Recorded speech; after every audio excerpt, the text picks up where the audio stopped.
pas une thérapeute, une psychologue, une nutritionniste, mais je peux te dire que j'en ai vu beaucoup en tant que cliente. J'en ai eu beaucoup des problèmes avec la nourriture. Je peux te dire qu'au fil des années, ça a évolué. J'ai essayé un petit peu toutes les trends. J'ai fait de l'anorexie, de l'orthorexie, un peu de binge aussi. Tu sais, beaucoup de stress par rapport à la nourriture, beaucoup de contrôle. Puis que toi, peut-être que t'as pas vraiment nécessairement un problème tel quel avec la bouffe, mais que tu y penses juste un peu trop que tu penses qu'il faudrait que tu y penses. Puis honnêtement, ça se peut. T'es vraiment pas tout seul. C'est rendu quasiment normal maintenant de nos jours de pas avoir une relation normale avec la nourriture, mais moi je fais cette vidéo-là pour t'aider à passer par-dessus puis arrêter de tout le temps y penser, de retrouver une relation normale puis te sentir bien. Parce que j'ai trouvé ce qui fonctionne. J'ai vraiment essayé beaucoup d'affaires. Si dans cette vidéo-là, je te dis exactement ce que j'ai fait pour m'en libérer une fois pour toutes puis de juste me sentir bien une fois pour toutes. By the way, je m'appelle Jade, bienvenue sur ma chaîne, je suis tellement contente que tu sois là. Enjoy! Cette vidéo-là va être séparée en 3 parties parce qu'on aime ça être organisé ici. Première catégorie, je vais les écrire là, ça va être tout nice.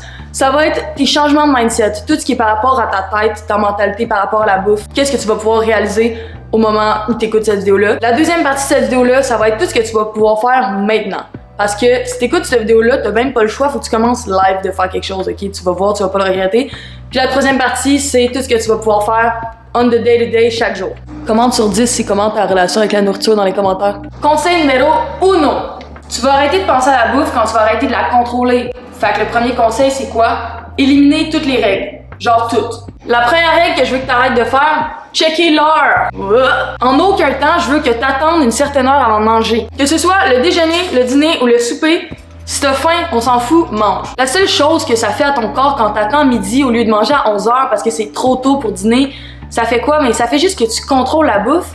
Ça t'aide pas. Ça t'aide pas parce que plus que tu la contrôles, plus que tu y penses. L'autre règle, ok, qu'on arrête totalement, c'est aucune diète permise. Que tu sois végé, vegan, peu importe, ça c'est chill. Si c'est genre par rapport à tes valeurs, mais si tu es végé juste pour pouvoir contrôler ta bouffe, stop it. Pas de keto, pas d'intermittent fasting, pas de low carb, pas de one meal a day, pas de fuck all, ok?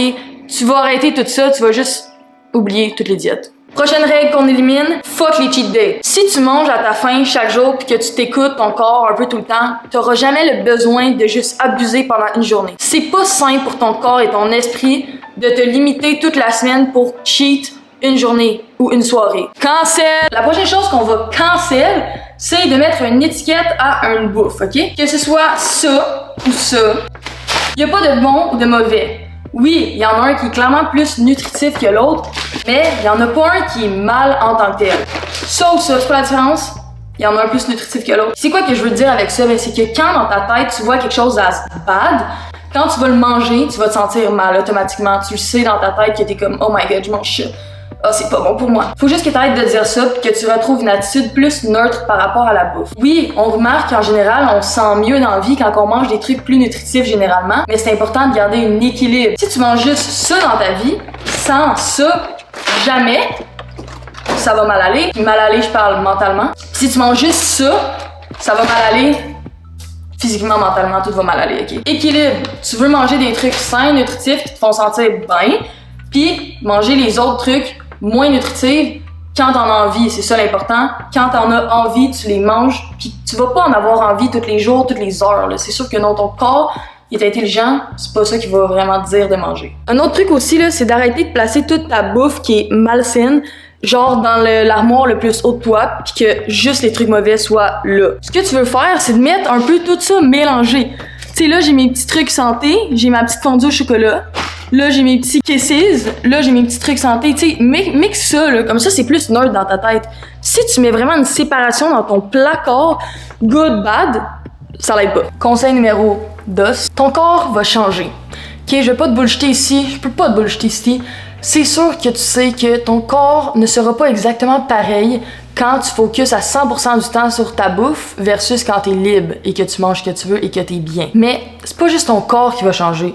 Ta santé mentale, ton bien-être, puis juste ta paix, puis ton sentiment d'être bien dans ton corps vont changer aussi. Pour moi, c'est un prix à rabais à payer, ok? Si tu me donnais l'opportunité de retourner dans mon ancien corps, dans une journée de ma vie où j'ai passé à me concentrer sur la bouffe, puis que j'avais un petit corps, mais que je pensais tout le temps à la bouffe, je voudrais même pas. Même si c'était juste pour une journée, parce que pour moi, ça vaut pas la peine. C'était juste pas plaisant comparé à l'état que je suis aujourd'hui. Fait que oui, il faut que tu mettes ton ego un peu sur le side, puis que tu reprennes un peu le contrôle sur ton ego, puis te dire que ça vaut plus la peine d'être heureux que d'être petit que d'être, dépendamment si toi c'est d'être musclé qui te demande beaucoup de contrôle ou d'être petite ou d'être petit. Bref, à toi de le savoir, mais tu sais c'est quoi que ton ego il te dit. Conseil numéro, ok non j'arrête. 3. Ton corps, il est intelligent. Si tu manges là, tout ce qu'il dit de manger, quand il te le dit de le manger, que tu suis le moins de règles possible, tu le contrôles le moins, il va trouver un poids où il est bien. Ce poids-là, tu sais que t'es rendu là, puis que tu sais que t'es rendu à son point quand tu penses plus à la bouffe, puis quand le poids il est relativement stable dans le temps. Comment tu vas y arriver une fois pour toutes? C'est de lui faire confiance. Il faut que tu rebâtisses une relation de confiance avec ton corps, de juste lui faire un signe que c'est correct, qu'il peut prendre la charge maintenant. Maintenant, on va passer dans la catégorie des choses que tu vas faire au plus sacrant. Bienvenue dans ma salle de bain. Là, on est rendu au conseil, je sais plus combien. Mettons que ça, c'est ta balance, là. Tu m'assacs dehors, ok? Te peser le matin, là, mettons que tu commences ta journée en te pesant. Tu sets le mood pour la journée pour être une journée de marde. Comme on sait, le matin, c'est important, ok? Ça set le tone, ça set le mood pour... je parle en anglais. Si tu commences ta journée en te pesant, ça va vraiment venir set le mood. Si t'es content pour le poids que tu pèses, ça va set le mood. Si t'es pas content, ça va set le mood. Tu veux te libérer de ta bouffe, faut que tu te libères de ton corps, que tu lâches un peu prise, que tu lui fasses confiance. Ça, c'est le premier move pour lui faire confiance à ton corps, de jeter sa balance. Fun fact, quand j'ai jeté ma balance pour la première fois, un mois plus tard, j'en ai racheté une autre.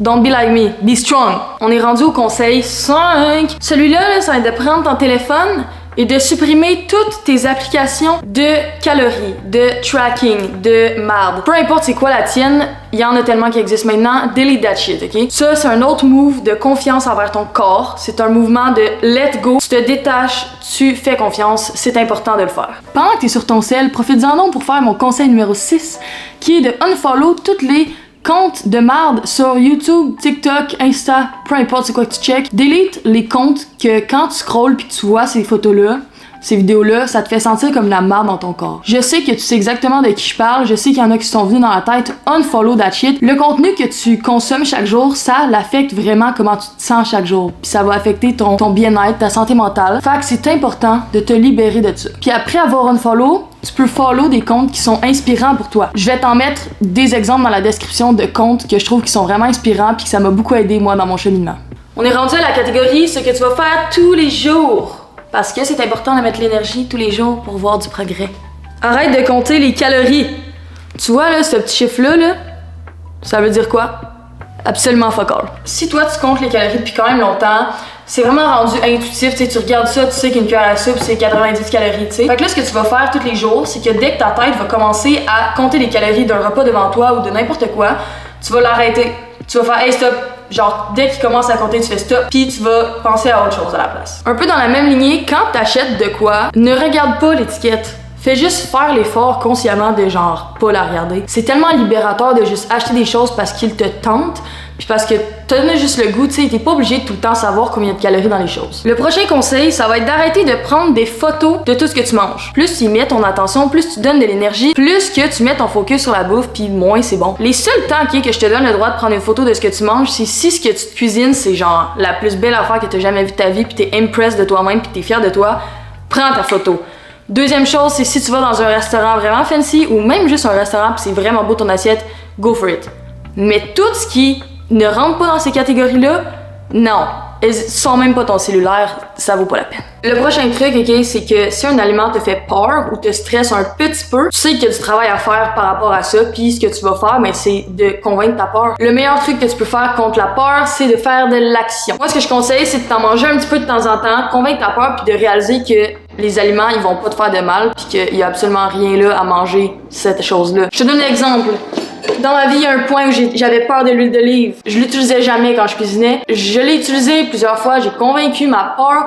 Puis maintenant, j'en prends régulièrement puis c'est rendu quelque chose que je sais qui est bon pour moi. Quelque chose aussi qui peut aider, c'est quand tes amis cuisinent avec toi ou tes parents, tu sais, ça peut vraiment aider. Une fois que tu manges plus souvent des trucs, là, tu réalises que t'as plus vraiment peur de certains aliments, t'es moins stressé. Move on to the next. Va sur le bar, va sur le pain. C'est ça que j'ai fait, puis maintenant j'ai tout ça chez nous, puis je suis plus stressée de ça. Un autre petit conseil pratico-pratique, c'est d'avoir des trucs que t'aimes, genre des petits treats chez toi. Quand tu fais ton épicerie de la semaine, achète-les tes palettes de chocolat, achète-en. Comme ça, chaque jour, quand t'as envie d'un petit truc de sucré, après ton repas ou peu importe quand, on s'en fout, tu vas l'avoir, tu vas pouvoir le manger sans comme y penser, te juger. Comme ça, tu vas pas arriver la fin de semaine au restaurant pis là, genre, tu craves fucking ton gros dessert parce que t'as pas mangé le dessert de la semaine. En manger un petit peu chaque jour, c'est la clé. Si t'as aimé cette vidéo, si ça t'a inspiré, si ça t'a aidé même un tout petit peu, drop moi un like s'il te plaît, abonne-toi si t'as le goût de voir ma face un peu plus souvent dans ton feed. Sinon, écris-moi en commentaire tout ce que tu veux, ce que t'en penses de ma vidéo, j'aime bien ça lire. Sinon, on se revoit la semaine prochaine.